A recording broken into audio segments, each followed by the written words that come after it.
Hello les amis, nous allons aujourd'hui dessiner Evie au Copic. Evie est un personnage de la série Descendante, c'est la fille de la méchante reine de Blanche-Neige. Pour ce dessin, je me suis basé sur le design du téléfilm.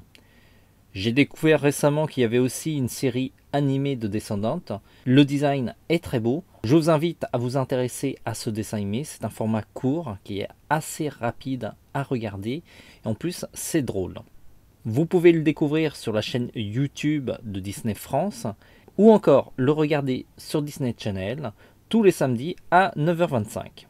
Le dessin est au crayon 2 mm de couleur sépia. Le but est de ne pas gommer les contours lors de la colorisation, ça fait gagner du temps. Pour ce dessin, ma mine sépia est taillée parce que ce n'est pas un dessin de travail. Récemment, j'ai fait une vidéo sur le dessin de travail. Si ça vous intéresse, cliquez sur le cadre. Après avoir vu la vidéo sur le dessin de travail, il ne faut pas penser qu'un porte-mine 2 mm n'est qu'un outil de dessin de travail. On peut faire vraiment beaucoup de choses avec. D'ailleurs, pour le dessin de travail, on peut utiliser n'importe quel outil, par exemple un stylo. Alors, gommer les traits de construction n'est pas forcément nécessaire, c'est juste une précaution au cas où le trait de construction serait un peu trop appuyé.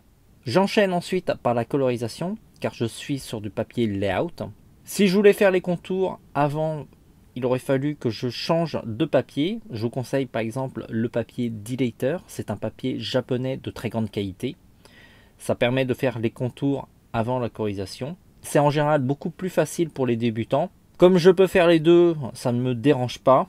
Ce qu'il faut savoir, c'est que par exemple pour des techniques comme l'acrylique, la gouache ou même l'aquarelle, c'est plutôt recommandé de faire les contours à la fin.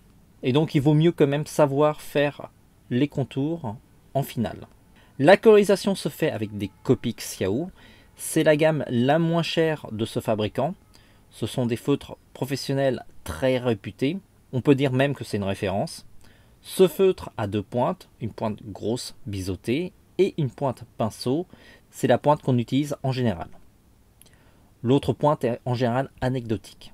Une fois la colorisation terminée, je m'attaque au contour. Pour cela, je vais me servir d'un liner flexible Mangaka de la marque Zig. Si ça vous intéresse, on a fait une vidéo de présentation de ce liner. C'est un liner qui a un comportement assez proche de la plume. Ça permet de faire des traits fins et épais. Pour cela, il suffit d'exercer une pression plus ou moins forte sur le stylo et on obtient ainsi des traits fins ou épais. C'est un produit que j'aime beaucoup parce que ça me fait gagner énormément de temps. La marque Pentel a aussi fait un produit assez similaire qui s'appelle le Sign Pen. On a aussi dans notre boutique. L'avantage du Sign Pen, c'est qu'il y a beaucoup plus de couleurs par rapport au mangaka flexible. Le mangaka flexible, il n'y a que du noir et du sépia, alors que la gamme Sign Pen, il y a du jaune, du vert, du rouge et plein d'autres couleurs. Je termine la colorisation par rehausser la lumière avec un crayon blanc et ajouter des rougeurs avec un crayon rose. Je vous conseille de prendre des crayons de la gamme Beaux-Arts, comme les Polychromos de la marque Faber-Castell, ou sinon les Polycolor, qui sont encore moins chers. Les touches de lumière sont réalisées avec un roller gel blanc. Merci d'avoir suivi cette vidéo jusqu'au bout. Si vous l'avez aimé, n'hésitez pas à ajouter un like ou à la faire partager à un max de monde. On a fait une rubrique sur notre site qui regroupe toutes les leçons au Copic. Ça peut vous intéresser. Vous pouvez aussi nous soutenir en achetant votre matériel dans notre boutique. Ça, c'est vraiment important pour nous parce que ça nous permet de faire vivre le site internet et à toujours produire du contenu gratuitement et accessible à tous. On se dit à très vite. En attendant, dessinez bien.